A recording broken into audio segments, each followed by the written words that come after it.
YCP మాజీ MLA Vallabhaneni Vamsi ప్రస్తుతం ఆయన జైల్లో ఉన్నారు, కస్టడీలో ఉన్నారు, రిమాండ్లో ఉన్నారు, రిమాండ్ ఖైదీగా.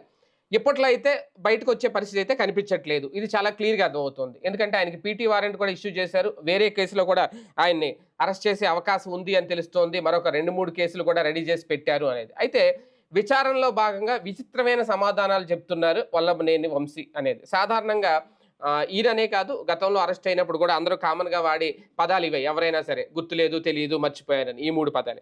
వీటితో పాటు ఈయన ఇంకా కొన్ని అదనంగా యాడ్ చేసి ముప్పు తిప్పలు పెడుతున్నారా అధికారులని? ఏం జరుగుతోంది వల్లభనేని వంశీ కేసు? ఆయనకాయనే ఉచ్చులో బిగుసుకుంటున్నారా? బిగుస్తున్నారా? ఇదే అంశం మీద చర్చించే ప్రయత్నం చేద్దాం. సార్, ఇప్పుడు విచారణ ఇప్పుడు జరుగుతున్న పరిస్థితులు చూస్తా ఉంటే వంశీ గేమ్ మొదలు పెట్టాడా? లేదంటే వల్లభనేని వంశీని ఇక బయటికి రాకుండా ఒక చుట్టూ బందీ అనేది బంధించడం అనేది గట్టిగా పెరుగుతుందా కేసులు పెంచి? వంశీ ఏం గేమ్ చేస్తాడు నాకు అర్థం కాలే. ఇప్పుడు అక్కడ ఏమైనా బాత్రూంలో ఉన్నారా, లేకపోతే సోఫా కింద దాక్కుని ఉన్నారా? అయ్యి వీళ్ళకి చెప్పి వీళ్ళు రాసింది.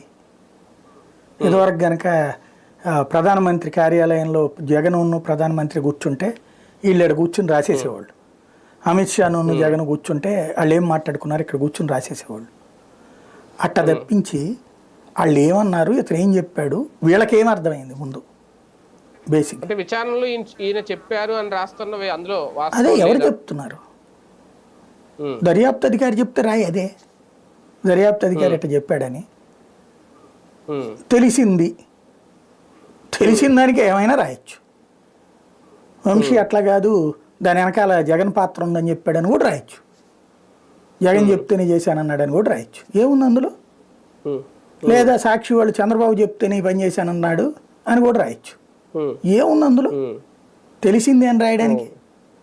ఇదివరకటి రోజుల్లో మనకు ఒక వార్త విశ్వసనీయ సమాచారం అంటే నిజమైన సమాచారాన్ని వాళ్ళ పేరు కోట్ చేయనప్పుడు విశ్వసనీయ అని రాసేవాళ్ళం. మనకెవడన్నా అధికారు నాయకుడు డీటెయిల్గా ఒరిజినల్ విషయం చెప్పేశాక మా పేరు వాడద్దండి అంటారు. అప్పుడు విశ్వసనీయ సమాచారం అని రాసాం ఆ రోజుల్లో. ఇవాళ ఆ నైతికత చచ్చిపోయింది. ఇవాళ మనం ఏదైనా రాసేయచ్చు, అది విశ్వసనీయ సమాచారం లేదా తెలిసింది. ప్రాక్టికల్గా ఏమంటాడండి? సత్యవర్ధన్ నువ్వు కిడ్నాప్ చేసావా? కిడ్నాప్ ఏందా? వచ్చాడు మా ఇంటికి, నువ్వే చూసావు కదా, ఆడ లిఫ్ట్లో కూడా మీరే బొమ్మ చూపెడుతున్నారు కదా, లిఫ్ట్లో కూడా వచ్చాడు, నువ్వు మాట్లాడుకున్నావు, అయిపోయింది. తర్వాత కోర్టులో స్టేట్మెంట్ ఇస్తాన్నాడు, పంపించాను. తోడు కావాలన్నాడు, మనిషిని పంపించా. డబ్బులు నేను ఇచ్చానని చెప్తాడు, డబ్బులు గిట్ట బేరం కుదిరిందని చెప్తాడా? చెప్పడు కదా. అదే సందర్భంలో ఆ తర్వాత వైజాగ్ కూడా మా వాళ్ళతో కలిసి ఉన్నాడు అక్కడ అని చెప్తాడు. ఏముంది అందులో? లేకపోతే మా వాళ్ళకి ఫ్రెండు ఇట్లాగా నేను అనవసరంగా ఇబ్బంది పడుతున్నానని చెప్పాడు. సరే అట్టయితే నువ్వు కోర్టుకు వెళ్ళి వాంగ్మూలం ఇవ్వయ్యా అని చెప్పాను. ఇబ్బంది అంటే తోడు నిలబెట్టాను, నేను మనిషిని పంపించాను అంతే అని చెప్తాడు. ఏముంది అందులో? కిడ్నాప్ అవుతుంది అప్పుడు. విజువల్ చూస్తే పోలీసులు కిడ్నాప్ చేసినట్టుంది కానీ ఇతను కిడ్నాప్ చేసినట్టయితే లేదు కదా. వైజాగ్లో నుంచి తీసుకొస్తున్న విజువల్లో ఎట్టుంది? పోలీసులు అతని భుజం మీద చేతులు వేసుకుని తీసుకొస్తున్నారు. అదే వంశీ దగ్గర అతను సరదాగా బ్యాగ్ భుజాన్ని వేసుకుని వస్తున్నాడు. ఏది కిడ్నాప్ అంటారు? అంతర్జాతీయ న్యాయస్థానానికి తీసుకెళ్ళినా ఏది కిడ్నాప్ అంటారో అందరికీ అర్థమవుతుంది. ఇంకోటి కరెక్ట్గా నిక్కర్ మీద తీసుకొచ్చింది ఒక చోట, ఇంకొకటి అంతకుముందు అతని మీద ఒక కేసు పెట్టారా లేదా? అది కూడా విచిత్రమైన కేసు చూడండి. 5 లక్షల రూపాయల డబ్బులు తెలుగుదేశాన్ని డిమాండ్ చేశాడట, లేకపోతే కేసు విత్డ్రా చేసుకుంటానన్నాడట. అదేంటి అసలు? అట్లాంటి కేసు ఎక్కడ ఉంటుందా ప్రపంచంలో? ఆ తర్వాతనే కదా అతను ఈ స్టేట్మెంట్ ఇప్పుడు మారడానికి ఒప్పుకుంది. అంటే బెదిరించారన్నది అర్థం అవుతుంది ఓపెన్గా.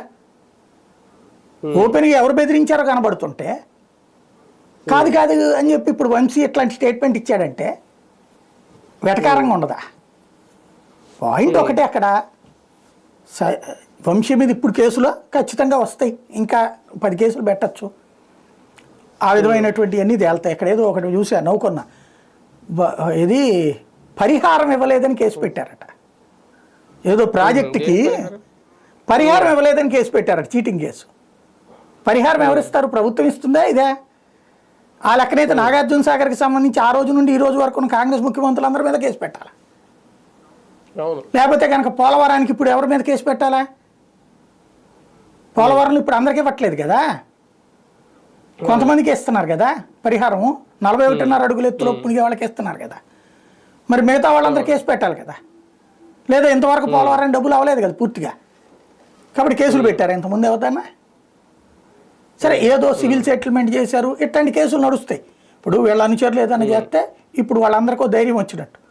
ఫర్ ఎగ్జాంపుల్ ఈ కృష్ణా గుంటూరు జిల్లాలో దరిద్రం ఎట్లా ఉంటుందంటే, మీరు అన్నదమ్ములు 2 ఉన్నారు, ఆస్తి కూడా వచ్చింది, మీరు అన్న దగ్గర మీ తమ్ముడి దగ్గర ఆస్తి ఉంది, అన్నయ్య లాక్కోవాలనుకున్నాడు, ఏదో కథ చెప్తాడు వీళ్ళ దగ్గరికి వెళ్ళి, అలాగే తెలిసింది కదా అని చెప్పి ఆ రెండో వాడిని పిలిపిస్తారు, బెదిరిస్తారు, ఖాళీ చేయమంటారు. అలాగని ఈయనకి ఇస్తారా, ఓ 10 లక్షల చేతిలో పెట్టి ఇంటికి పో అంటారు. తద్వారా ఇద్దరు కలిసి ఆస్తిని లాక్కుంటుంటారు. ఇట్లాంటి వాటిట్లో అధికారంలో ఉన్న వాళ్ళ పక్షానే ఎప్పుడు నడుస్తుంటాయి. అది సుదీర్ఘకాలం పాటు కృష్ణా గుంటూరు జిల్లాలో ఈ హింస పడలేకే హైదరాబాద్ వెళ్ళిపోయిన వాళ్ళు చాలామంది, బెంగళూరుకు, హైదరాబాద్కు, చెన్నైకు వెళ్ళిపోయింది. ఇప్పుడు ఆ రూట్లో జరిగి ఉండొచ్చు, మొన్నటిసారి పవర్లో ఉన్నాడు కదా, అప్పుడు నోరు మూసుకు కూర్చున్న వాళ్ళు ఇప్పుడు బయటికి రావచ్చు. ఎందుకంటే ఎట్లాగ అతను అరెస్ట్ చేశారు, ఇక అతను ఏం చేయలేడు అన్నట్టు ఉద్దేశం. అట్లాంటి కేసులు ఉండొచ్చు. ఇప్పుడు అదేదో ఒక సివిల్ సెటిల్మెంట్ అట్లాంటిదే చెప్తున్నారు, 2 సివిల్ సెటిల్మెంట్లు, అట్లాంటి వాటిలో కేసు పెట్టచ్చు. అవి కాకపోతే సివిల్ అవుతాయి కానీ ఇమ్మీడియట్గా జరిగేది ఏముండదు. ఇప్పుడు కాకపోతే జైలు నుంచి బయటికి రాను, కాకపోతే ఒక్కటి కనబడుతున్నది ఏంటంటే అతను అనారోగ్యం పాలైనట్టు కనబడుతుంది, దెబ్బతిన్నట్టున్నాడు మనిషి. అంటే కొట్టుండరు కానీ నేల మీద పడుకోవడం, టాయిలెట్లో అలాంటి వాటిట్లో కూర్చోవడం అలవాట్లేదు కదా. ప్లస్ అతనికి ఇప్పటిదాకా నిన్నటి నుంచి అనుకుంటా బెడ్ ఇచ్చింది కోర్టులో ఆర్డర్ వేసి, అది కూడా సరైనది ఇస్తారో లేదో తెలియదు. నిన్న ఇచ్చారు, నిన్న అలౌ చేసినట్టున్నారు బెడ్ ఫుడ్. అది బెడ్ టాయిలెట్ అన్నారు కానీ ఫుడ్ అలౌ చేసినట్లేరు మరి. కాబట్టి అప్పుడు అక్కడ తిండి తిని అక్కడ ఈ విధంగా బతికితే నా 2 రోజులు 1 వారం రోజులు చాలు జీవితానికి నరకం. అంటే ఆయన దాదాపుగా 7-8 నెలల ఎలక్షన్ ముందు కూడా కొంచెం వీక్ గానే ఉన్నారు సార్ వంశీ. అప్పుడు ప్రచారంలో కూడా చూస్తే ఎక్కువ నిలబడలేకపోయారు, కొంచెం అలాగే ప్రచారం కూడా తక్కువగా చేశారు. అట్లాంటి సిచ్యువేషన్ లో జైలు అంటే ఇంకా కదా సైకలాజికల్ ప్రెషర్ ఉంటుంది, ప్లస్ హెల్త్ మరీ దెబ్బతింటది. ఇప్పుడు అతను లైఫ్ అండ్ డెత్ చూసుకోవాలి, ఇద్దరిది సేమే. అతను ఎవరు అతని పేరేంటి గుడివాడ నానిది కూడా హెల్త్ బాగాలేదు అంటున్నారు. వీళ్ళని జైళ్లలోనే అంతమైపోయేటట్టు చూస్తారా, శాంతవేక తర్వాత బయటకు వచ్చేటప్పటికి దేనికి పనికి రాకుండా ఉండేలా చూస్తారా, చూడాలి మేబీ. కానీ ఒక్కసారి ఇక్కడ విచిత్రంగా ఆయన సమాధానం చెప్పారా, విచిత్రంగా రాశారా అనేది నిజంగా. అంటే వాళ్ళ ఇంట్లోకి వచ్చి సత్యవర్ధన్ నైట్ అంతా ఉన్నా అతనే సత్యవర్ధన్ అని తెలియదు అని చెప్పాడు అని చెప్పడం, పేపర్లో రాసిందని మనం వార్తలు అనుకుంటే అమాయకత్వం అండి. అదే అదే రేపు పొద్దున్న తర్వాత వీళ్ళు రిమాండ్ రిపోర్ట్ ఇస్తారు కదా, ఇది ఛార్జ్ షీట్ వేస్తారు కదా, ఛార్జ్ షీట్లో కొన్ని పాయింట్స్ రాస్తారు. అప్పుడు అది కూడా వీళ్ళ కోణంలో రాస్తారు కానీ ఏముండదు కదా. ఫైనల్గా ఈ కేసు అంతా తేలడం ఇవన్నీ అయ్యేటప్పటికి 5 ఏళ్ళు పడద్దా 10 ఏళ్ళు పడద్దో చూడాలి. ఈ ప్రభుత్వం ఉండగా తేలదు, శిక్ష పడదు ఎట్లాగో. తర్వాత ప్రభుత్వం మారినప్పుడు చూడాలి, లేదా 10 ఏళ్ల తర్వాతను 7 ఏళ్ల తర్వాతను 8 ఏళ్ల తర్వాతను కేసు కొట్టేయడమా ఏంది, లేకపోతే కేసు శిక్ష పట్టమా అప్పుడు జరగాలి. చూడాలి, ఇంకా చాలా టైం ఉంది. అది ఈ లోపల రాజకీయంగా పూర్తిగా రాజకీయంగానే కాదు మానసికంగా కొడుతున్నారు బాగా దెబ్బ అతనికి కూడా. కాబట్టి ఏ మేరకు తట్టుకుంటారో చూడాలి.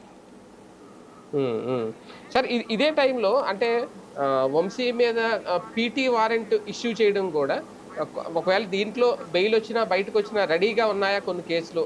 ఇలా చూస్తే ఇంకా ఆయన బయటికి రావడం అనేది ఇప్పట్లో జరగదు. చింతమనేని దాదాపు 2 నెలలు 3 నెలలు ఇదే 2 ఏళ్ళు ఏమో తిప్పారండి జైల్లో. అట్లాగే చేస్తారు వీళ్ళు. కనీసం నాకు తెలిసి వంశీ కొంత లీగల్ పట్టుదల ఉంది కాబట్టి మేబీ ఒక 4-5 నెలలన్నా ఉండాల్సి రావచ్చు. ఇప్పుడు మొన్న అతని పేరేంటి సురేష్ని 5-6 నెలలు ఉంచారు కదా, నందిగం సురేష్ని. మళ్ళీ ఇప్పుడు బెయిల్ మీద ఉన్నాడు. అట్లాగా ఇతనికి కూడా అట్లా ఉండొచ్చును.